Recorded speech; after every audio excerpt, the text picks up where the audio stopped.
আমরা আশা করছি ভালো একটা নির্বাচন হবে, একটি সুষ্ঠু, একটি নিরপেক্ষ, বিতর্কহীন, প্রশ্নহীন নির্বাচন হবে।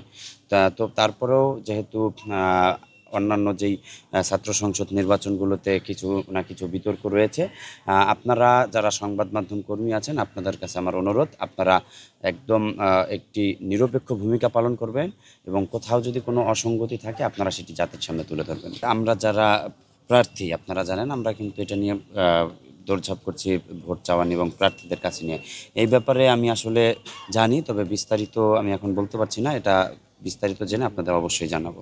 মানে এটা তো গতকালকের ঘটনা, আপনি এখনো জানেন না? না, এটা বিশ্ববিদ্যালয় প্রশাসন এবং নির্বাচন কমিশনারও বলেছে যে আমরা ব্যবস্থা নেব এই এ ব্যাপারে শুনেছি, কিন্তু বিস্তারিত এখনো জানার সময় হয়নি। আপনারা জানেন যে যেহেতু রাকসু নির্বাচনের ভিপি প্রার্থী হিসাবে কতটুকু ব্যস্ততা বা কতটুকু চাপের মধ্যে আছে আপনারা বুঝতে পারতেছেন।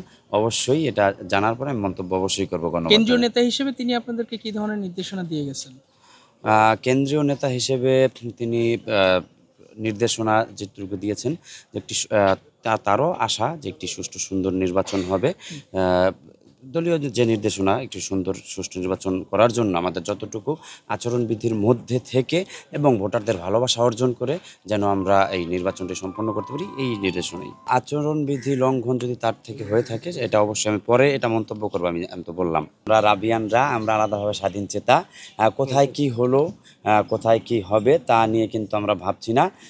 রাবিয়ানদের প্রতিনিধি রাবিয়ানরাই ভোটের মাধ্যমে নির্ধারিত করবে। এটা কিন্তু আসলে ডাকসুতে কাদের নির্বাচিত করলো, কারা নির্বাচিত হলো, জাকসুতে কারা হলো, চাকসুতে কারা হলো, এটি কিন্তু আসলে রাবিয়ানরা চিন্তা করবে না। রাবিয়ানরা চিন্তা করবে আমাদের রাবির ছাত্র প্রতিনিধি আমরাই নির্বাচন করব। সানবিট সব দিবে সামাল। সানবিট ম্যাজিক প্রেস ডিশওয়াশিং এর মাথা ঘোরানো সলিউশন।